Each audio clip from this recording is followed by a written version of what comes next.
প্রিয় বন্ধুরা, আমি দেবাশিস। আজ আমি তোমাদের বিশ্বকবি রবীন্দ্রনাথ ঠাকুরের লেখা আফ্রিকা কবিতাটি সম্পূর্ণ লাইন ধরে ও সহজ সরলভাবে বোঝাবো।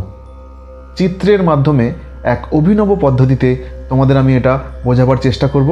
তাই তোমরা ভিডিওটি সম্পূর্ণ দেখো এবং যদি তোমাদের খুব ভালো লাগে তাহলে আমার চ্যানেলটিকে তোমরা সাবস্ক্রাইব করো। তাহলে শুরু করা যাক। সবার আগে বলি, আফ্রিকা কবিতাটি রবি ঠাকুরের পত্রপুট কাব্যগ্রন্থ থেকে নেওয়া। এই কবিতার মোট 5টি স্তবক আছে। প্রত্যেকটা স্তবকই দুর্দান্ত। তোমরা যদি এটা ভালো করে বোঝো তাহলে সত্যি এর মধ্যে তোমরা দারুণ ইন্টারেস্ট পাবে। তাহলে প্রথম স্তবক শুরু করি। এই স্তবকে কবি আফ্রিকার জন্ম বৃত্তান্ত ব্যাখ্যা করেছেন। তার আগে বলি, এখানে যে তুমি শব্দটি উল্লেখ আছে বা তোমার বা তোমাকে, যাই থাকুক, এই তুমি, তোমার, তোমাকে এগুলি সবই কবি আফ্রিকাকে সম্বোধন করে বলেছেন। ঠিক আছে, তাহলে শুরু করি। উদ্ভ্রান্ত সেই আদিম যুগে স্রষ্টা যখন নিজের প্রতি অসন্তোষে নতুন সৃষ্টিকে বারবার করছিলেন বিধ্বস্ত। তাহলে উদ্ভ্রান্ত মানে কি? উদ্ভ্রান্ত মানে দিশাহীন। স্রষ্টা মানে কি? যিনি সৃষ্টিকর্তা, যিনি এই পৃথিবীর সৃষ্টি করেছেন, অর্থাৎ স্বয়ং ঈশ্বর। তাই দিশাহীন আদিম যুগে ঈশ্বর যখন নিজের প্রতি অসন্তুষ্ট, কেন অসন্তুষ্ট? কারণ তিনি পৃথিবীকে নতুন করে গড়তে চাইছিলেন, মনের মতো করে গড়তে চাইছিলেন, কিন্তু পারছিলেন না। তাই নতুন সৃষ্টিকে তিনি বারবার বিধ্বস্ত করছিলেন, বারবার ধ্বংস করছিলেন। তাই তিনি নিজের প্রতি অসন্তুষ্ট। কবি এখানে ঈশ্বরকে একটা অস্থিরমতি শিশুর সঙ্গে তুলনা করেছেন, যে যেন ভাঙা গড়ার খেলায় মেতেছে। তার সেই অধৈর্যে ঘন ঘন মাথা নাড়ার দিনে সেই সৃষ্টিকর্তা বারবার নিজের সৃষ্টিকে ধ্বংস করছেন, তৈরি করছেন, পারছেন না। তাই তিনি অধৈর্যে ধৈর্যহারা হয়ে ঘন ঘন মাথা নাড়ছিলেন। ঠিক সেই সময় রুদ্র সমুদ্রের বাহু প্রাচী ধরিত্রীর বুকের থেকে ছিনিয়ে নিয়ে গেল তোমাকে। ঠিক সেই সময়কে রুদ্র, রুদ্র মানে ভয়ঙ্কর, সমুদ্রের বাহু মানে সমুদ্রের হাত। এখানে সমুদ্রের হাত নয়, আসলে সমুদ্র স্রোত, ভয়ঙ্কর সমুদ্রের স্রোত। প্রাচী ধরিত্রী, প্রাচী মানে কিন্তু পৃথিবীর পূর্ব দিক। পৃথিবীটাকে যদি দুই ভাগে ভাগ করো, একটা পশ্চিম দিক, একটা পূর্ব দিক। পশ্চিম দিকটাকে বলা হয় পাশ্চাত্য, পূর্ব দিকটাকে বলা হয় প্রাচ্য। আমরা আছি প্রাচ্যে, আর পাশ্চাত্য মানে ইউরোপের দেশগুলি। সেই প্রাচী মানে পূর্ব দিকের পৃথিবীর বুকের থেকে ছিনিয়ে নিয়ে গেল তোমাকে। কাকে? আফ্রিকাকে। কে ছিনিয়ে নিয়ে গেল? রুদ্র সমুদ্রের বাহু। আফ্রিকা বাঁধলে তোমাকে বনস্পতির নিবিড় পাহারায়। বনস্পতি মানে কি? বড় গাছ, যে গাছে ফুল দেখা যায় না কিন্তু ফল হয় প্রচুর, সেই বড় বড় গাছ, যেমন বট গাছ। সেই গাছের পাহারায় কৃপণ আলোর অন্তপুরে। কৃপণ মানে কি? মৃদু আলো, যে আলোর উজ্জ্বলতা কম। এখানে কৃপণ মানে কিন্তু কিপ্টে নয়, কিপ্টেই, কিন্তু আলোটা মৃদু, অর্থাৎ যে আলোর উজ্জ্বলতা কম, সেই আলো, অর্থাৎ আফ্রিকার গভীর জঙ্গলের মধ্যে সূর্যের আলো খুব বেশি ভূপৃষ্ঠে প্রবেশ করতে পারে না। তাই কৃপণ আলোর অন্তপুরে আফ্রিকাকে বাঁধল। এবারে আসি দ্বিতীয় স্তবকে। সেখানে কবি দেখিয়েছেন কিভাবে আফ্রিকা দুর্গম এবং ভীষণকে জয় করেছে। তাহলে শুরু করি। সেখানে নিভৃত অবকাশে তুমি সংগ্রহ করেছিলে দুর্গমের রহস্য। নিভৃত মানে একাকী, অবকাশে মানে অবসরে, তুমি মানে এখানে আফ্রিকা, অর্থাৎ আফ্রিকা একাকী অবসরে বসে সংগ্রহ করছিল দুর্গম। দুর্গম মানে কি? যেখানে যাওয়া খুব কঠিন।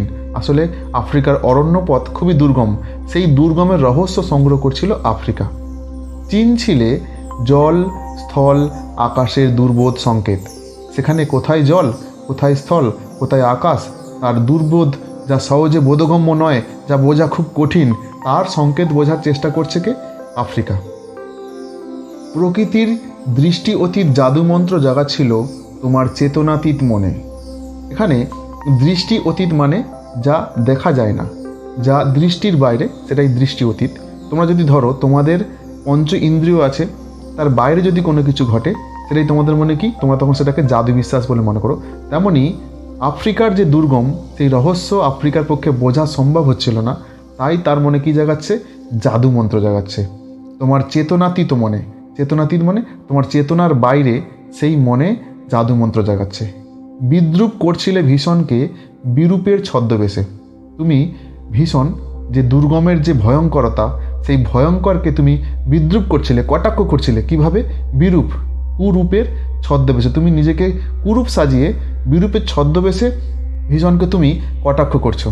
শঙ্কাকে চাচ্ছিলে হার মানাতে, আপনকে উগ্র করে বিভীষিকার প্রচণ্ড মহিমায় তাণ্ডবের দুন্ধুবি নিনাদে। শঙ্কা মানে ভয়। আফ্রিকা নিজের ভয়টাকে হার মানাতে চেয়েছিল। কিভাবে? নিজেকে উগ্র করে বিভীষিকার প্রচণ্ড মহিমায়, মানে ভীষণ ভয়াবহতায়, তাণ্ডবে, তাণ্ডব মানে উদ্যম নৃত্য করতে করতে। দুন্ধুবি নিনাদ মানে কি? দুন্ধুবি হলো এক প্রকার রণবাদ্য। তোমরা চিত্রের দিকে তাকাও, দেখো একটা লোক একটা বাজনা বাজাচ্ছে, ওটা হচ্ছে দুন্ধুবি। ওর বাজনায় তাণ্ডব নৃত্য করতে করতে আফ্রিকা তার মনের ভয় তথা শঙ্কাকে হার মানাতে চাচ্ছিল। এইবারে আসি তৃতীয় স্তবক। এই স্তবকটা হচ্ছে সব থেকে ইন্টারেস্টিং। এইটার মধ্যেই একটা বড় কোশ্চেন লুকিয়ে আছে, ভালো করে বোঝার চেষ্টা করো। এখানে আফ্রিকার ওপর সাম্রাজ্যবাদীদের যে থাবা, আফ্রিকাবাসীর ওপর সাম্রাজ্যবাদীরা যে থাবা বসিয়েছে, সেটা তুলে ধরা হয়েছে। তাহলে শুরু করি। হায় ছায়াবৃতা, কালো ঘোমটার নিচে অপরিচিত ছিল তোমার মানব রূপ, উপেক্ষার আবিল দৃষ্টিতে। ছায়াবৃতা, ছায়াবৃতা মানে ছায়া দ্বারা আবৃতা। এখানে ছায়াবৃতা হলো আফ্রিকা। কালো ঘোমটা অর্থাৎ অরণ্যের ছায়া যেন আফ্রিকার মধ্যে একটা কালো ঘোমটার সৃষ্টি করেছে। ঘোমটা কি তোমরা নিশ্চয়ই সকলে জানো। সেই কালো ঘোমটার নিচে অপরিচিত ছিল তোমার মানব রূপ। তোমার মানব রূপ মানে মানবিক সত্তা। যারা ইউরোপীয়, যারা নিজেদেরকে সভ্য জাতি বলে মনে করে, সেই ইউরোপীয়দের চোখে আফ্রিকা অসভ্য, বর্বর। এদের মধ্যে হিংস্রতা আছে, পশুতা আছে, কিন্তু মানবিকতা নেই। তাই আফ্রিকা ইউরোপের কাছে থেকেও অন্ধকারে থেকে গেছে। আমরা এই জন্য আফ্রিকাকে বলি কি, অন্ধকারাচ্ছন্ন মহাদেশ। কিন্তু সেই কালো ঘোমটার নিচেই যে সুন্দর মানব রূপ লুকিয়ে আছে, সেটা তাদের নজরে ঠিক এসেই গেল। তখন কি করলো? এলো ওরা লোহার হাতকড়ি নিয়ে। তারা এলো ইউরোপের সাম্রাজ্যবাদী শক্তি। কেন এলো? এখানে কবি দেখাবার চেষ্টা করেছেন আফ্রিকার দাস প্রথার এক করুণ চিত্র, যে আফ্রিকার বাসীরা দেখবে কালো কালো লম্বা খুব শক্তি সামর্থ্য মানুষ, তাদেরকে ইউরোপীয়রা দাস হিসাবে ধরে নিয়ে আরবের দেশগুলোতে বিক্রি করত। ঠিক তারাই এসছে হাতকড়ি নিয়ে, লোহার হ্যান্ডকাপ নিয়ে, কি করতে? আফ্রিকার মানুষকে ধরতে। নখ যাদের তীক্ষ্ণ তোমার নেকড়ে চেয়ে। আসলে তাদের কৌশলের নখ, নেকড়ে বাঘ যে কৌশলের নখ দিয়ে থাবা মারে, সেই কৌশলী নখ নিয়ে সাম্রাজ্যবাদী শক্তিগুলি আফ্রিকার ওপর থাবা বসিয়েছে। তাই কবি এখানে এটা বলেছেন, এলো মানুষ ধরার দল। গর্বে যারা অন্ধ তোমার সূর্যহারা অরণ্যের চেয়ে। এখানে গর্বে মানে কি? আত্মগর্বে। ইউরোপীয়রা নিজেরা নিজেদেরকে খুব মহান মনে করে। তারা মনে করেন যে তারাই সব থেকে সভ্য এবং বাকিরা অসভ্য। তাই তাদের সভ্য করার দায় ইউরোপীয়দের, যাকে ইতিহাসের ভাষায় বলা হয় শ্বেতাঙ্গ জাতির দায়বদ্ধতা। সেখানেই এই আত্মগর্ভে অন্ধ কেমনভাবে? আফ্রিকার সূর্যহারা অরণ্য যেমন অন্ধকার, তার থেকেও বেশি এরা আত্মগর্ভে অন্ধ। সভ্যের বর্বর লোভ নগ্ন করল আপন নির্লজ্জ অমানুষতা। সভ্যরা যে কতটা বর্বর, কতটা অমানবিক হতে পারে, তার কোনো আবরণ না রেখেই নির্লজ্জভাবে প্রকাশ করলো আফ্রিকার বুকে এই ইউরোপের সভ্য জাতিরা। তোমার ভাষাহীন ক্রন্দনে বাষ্পকুল অরণ্য পথে পঙ্কিল হলো ধূলি তোমার রক্তে অশ্রুতে মিশে। এখানে আফ্রিকা জননী যেন তার সন্তানদের জন্য কাঁদছেন। কান্নাটা কেমন? ভাষাহীন। সেই কান্নার জল বাষ্পে পরিণত হয়ে অরণ্যপথকে যেন ঢেকে দিয়েছে। পঙ্কিল হলো ধূলি তোমার রক্তে অশ্রুতে মিশে। পঙ্কিল মানে হলো পাঁক, অর্থাৎ আফ্রিকার ধুলো পাঁকে পরিণত হলো আফ্রিকার রক্ত এবং অশ্রুতে মিশে। এখানে আফ্রিকা বলতে সাধারণত আফ্রিকাবাসীর কথা বলা হয়েছে। দস্যু পায়ের কাঁটামারা জুতোর তলায় বিভৎস কাদার পিণ্ড। কাঁটামারা জুতো মানে যে ধরনের বুটের নিচে কাঁটা দেওয়া থাকে। ফুটবল খেলোয়াড়রা যেরকম বুট পরে ঠিক সেই রকম দেখবে বুটের তলায় কাঁটা দেওয়া থাকে। সেই কাঁটা দেওয়া বুটের মধ্যে বিভৎস কাদার পিণ্ড। বুটটা কারা পড়েছে? দস্যুরা। দস্যু বলতে এখানে বোঝায় ইউরোপের সাম্রাজ্যবাদী শক্তি। তাদের পায়ের যে বুট, সেই বুটের কাঁটার মধ্যে কাদার পিণ্ড লেগে আছে। সেটা দেখে বোঝানো হয়েছে যে তারা আফ্রিকার ওপর কতটা অত্যাচার করেছে। চিরচিহ্ন দিয়ে গেল তোমার অপমানিত ইতিহাসে। যারা তোমাকে চিরজীবনের মতো চিহ্নিত করে দিয়ে গেল তুমি অপমানিত, তোমার ইতিহাস অপমানিত। সেই ইতিহাসে, অপমানের ইতিহাসে তোমাকে চিহ্নিত করে দিয়ে গেল কারা? ওই ইউরোপের সাম্রাজ্যবাদী শক্তিরা। অর্থাৎ আফ্রিকার ইতিহাসে লাগিয়ে দিল চির কলঙ্কের দাগ।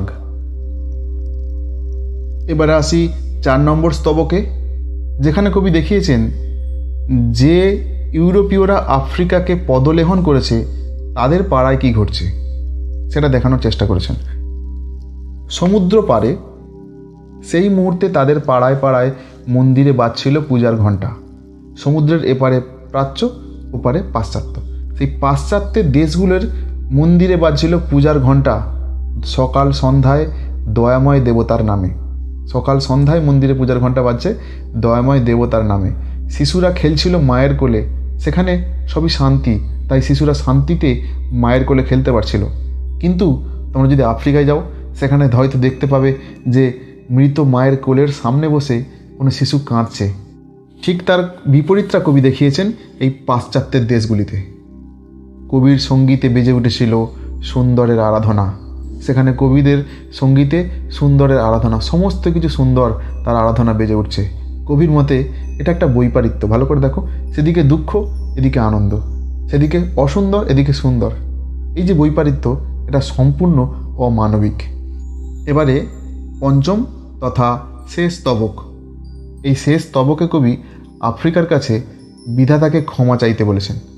দেখো, শুরু করি। আজ যখন পশ্চিম দিগন্তে প্রদোষকাল, ঝঞ্ঝা বাতাসের রুদ্ধশ্বাস।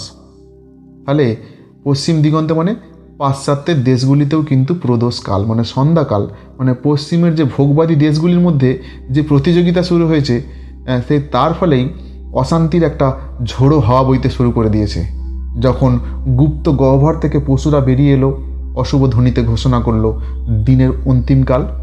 তোমরা যদি আমার মতো গ্রামে থাকো তাহলে বুঝতে পারবে যে ঠিক সন্ধ্যা হওয়ার আগে ধূর্ত পশু শেয়াল তার গোপন গুহা থেকে বেরিয়ে আসে এবং শব্দ করে আওয়াজ করে, যার মাধ্যমে সে ঘোষণা করে দিন শেষ, রাত শুরু।